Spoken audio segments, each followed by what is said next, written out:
is the perfect RIA, in case you didn't know. Bringing you all the strategies to help your business grow. Are you happy? Are you satisfied? Are you hanging on the edge of your seat? Sit back and listen in while you feel the beat, yeah! Another myth bites the dust. Hello, TPR Nation. This is Amber Kuhn from The Perfect REA. Thank you for joining me on today's Follow-Up Friday. Before I get into today's recap, if you're enjoying our episodes, we'd love for you to give us 5 stars wherever you listen or watch your podcast, and even share your favorite thing in your review. Matt and Micah kicked off Monday's episode by discussing a recent conference that Matt attended where he was able to meet people from great practices, and he admitted that he had some head trash coming into it. He said while at one of the tables, he shared that he runs a multi-million-dollar practice, works 100 days a year, and was curious if there's a better way, and then everyone went quiet. Then the response from the people at the table was, how do you do this, and what do you do with your spare time? Matt responded that the real question is if you're working full-time, you should be making at least twice as much as him, and that he's there to learn this, but he said no one really had an answer to that. Micah said people get really defensive when they start talking about income, but he said assets and revenue are really only part of the story, and that you need to have all these different parts together to really understand how a practice is set up.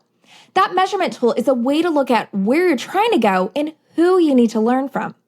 The guy started talking about theory versus reality, where people might recommend you do things that they themselves have never done before, and this needs to be a screen for your practice.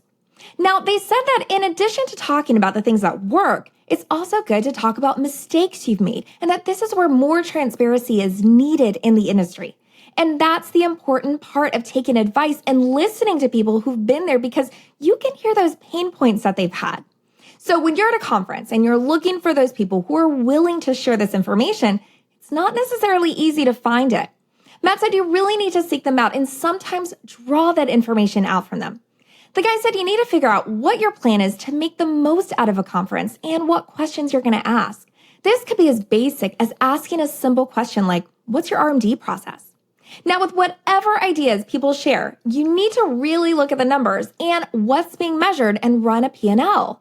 They mentioned a recent podcast where they talked about advertising versus marketing, and that when you're doing these marketing activities, you need to have a P&L with it. Matt and Micah recommended looking at the last 20 clients that you onboarded in your office and where they came from.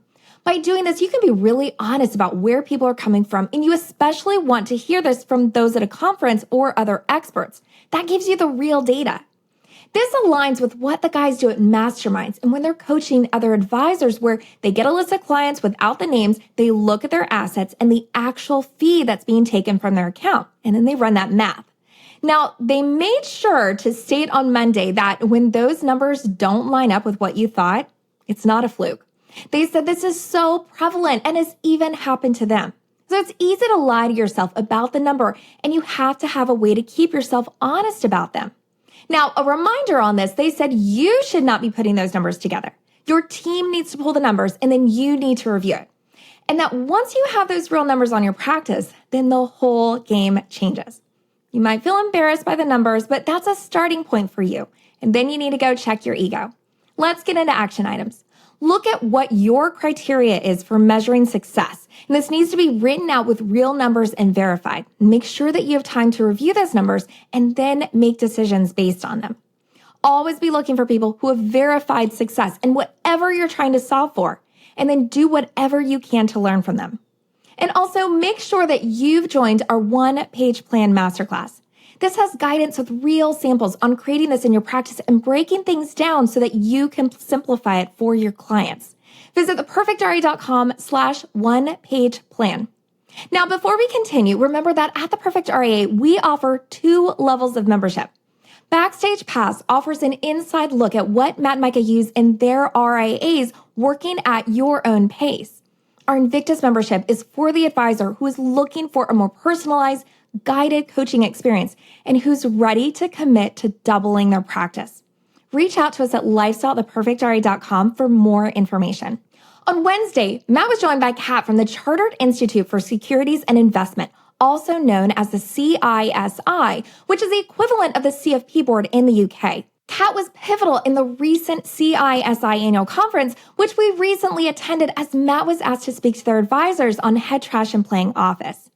Kat joined Matt to talk about the conference and her experience planning events and handling stress and potential burnout. In getting into events, she said that she was really drawn to that opportunity to speak with amazing, inspiring people that she might not have normally come across. Now, she said this is a very logistically heavy position to be in and requires a massive amount of coordination. And she said, as with any demanding industry, it's easy to get burnt out. She said what's worked best for her is to make sure that her high-intensity work is always coupled with breaks. She shared an analogy from someone about a bucket and a tap and how energy is filling the bucket. And when unexpected things come up during your day, that can poke holes in the bucket and start draining your energy. Now, if you stop to pay attention to where that energy is being drained, you can make sure that you're refilling that bucket in one way or another.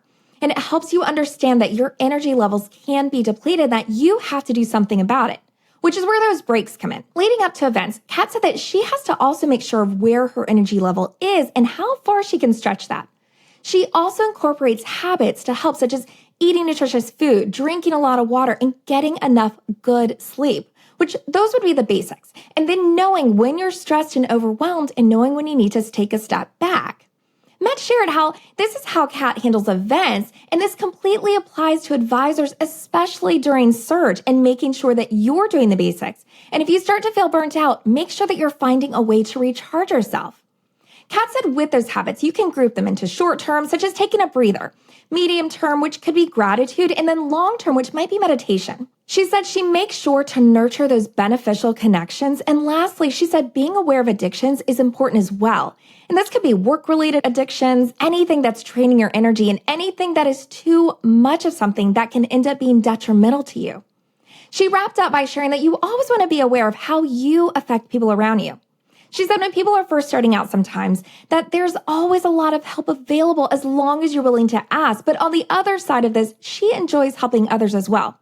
So you need to make sure that you are there for each other to achieve results. This Wednesday's action item was look into the CISI and their annual financial planning conference in the UK. You can visit CISI.org to learn more. On Thursday, Jamie was talking about value add delivery and how critical it is to practice this before getting into the conference room with a client. She started off with the initial cadence of meeting with clients, which was quarterly and based off of not only when the clients were receiving statements, but also when they were getting charged. So this was the chance to reconfirm why the client was working with the advisor. Jamie shared that at Eletskikh and Associates, they were originally meeting with clients quarterly, but over time they realized that there wasn't necessarily something new that was happening each quarter. This led them to creating Surge and the way that they're currently surging now, which is a time block period in which they're seeing all of their clients, and during that time, they deliver 1 to 2 value adds, and they're also providing value adds on a quarterly basis to their clients. Jamie talked about some of their value adds, such as the buckets and guardrails report, which is almost always included in client meetings. And then the rest of them rotate, such as the 1099 letter, Roth conversion projections, tax projections, net worth report, estate planning report, and beneficiary report. She loves to have a value add go out 2 weeks before the client receives their statement because it reinforces the value they're providing and helps them know that even though they aren't meeting quarterly, they're still in the background working and looking at things quarterly. Jamie shared the surge schedule for Eletskikh and Associates and Jarvis Financial, and how for this most recent surge, they did an estate planning value add, and the reason why they test things out in their office before it's shared with our TPR community.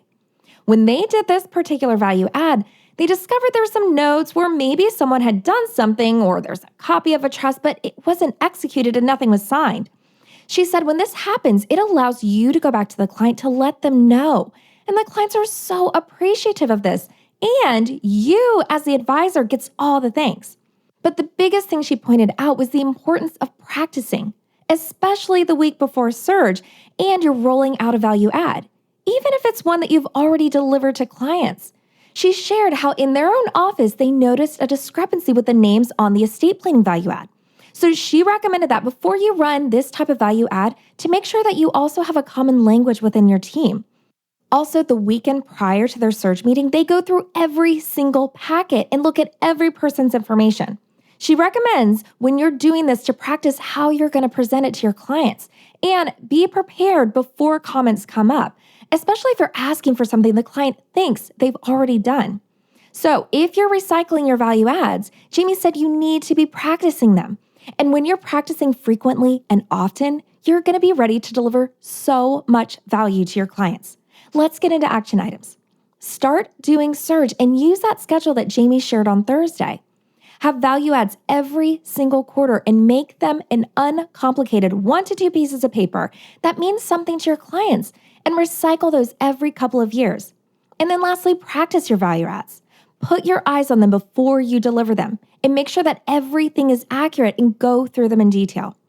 TPR Nation, if you're ready to grow and dramatically impact your life and those around you, and you want to become a member of the Perfect REA, reach out to us at lifestyle@theperfectra.com. Remember, if you don't take action to improve your practice and your life and you do nothing, then literally nothing will change. That wraps up this week's recap. Thank you for joining me, and please share this or any of our episodes with another advisor or a team member who you think might benefit from listening. And until next time, happy planning. Hold on before we go. Something that you need to know. This isn't tax, legal, or investment advice. That isn't our intent. Information designed to change lives. Financial planning can make you thrive. Start today, don't think twice. Be a better husband, father, mother, and wife. The Perfect RIA.